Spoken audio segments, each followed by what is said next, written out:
অসময়ের ঝড় তুফানে স্বপ্ন আশা হারায় মানে ভাঙে নদীর কিনারে।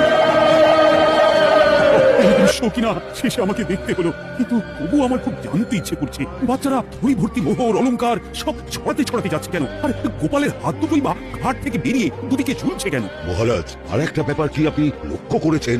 কি বলো তো? গোপালের দেহ কারা কাঁধে করে নিয়ে যাচ্ছে।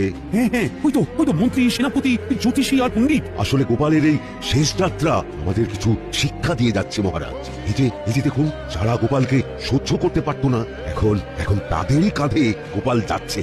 তার মানে শেষ পর্যন্ত কেউই কারোর শত্রু থাকে না, সবাই মান অভিমান ভুলে কাঁধে কাঁধ মিলিয়ে পার করে দেয়। তাই তো, এই দৃশ্য তো সেই কথাই বলছি। আর ওই যে মোহর আর অলংকার ছড়িয়ে যাচ্ছে, সেটাও বুঝিয়ে দেয় যে এই অর্থ সমৃদ্ধি সবই ফেলে একসময় চলে যেতে হবে। কি ভীষণ সত্যি। দুটো খালি হাতও বুঝিয়ে দিচ্ছে খালি হাতেই আমরা সংসারে এসেছিলাম।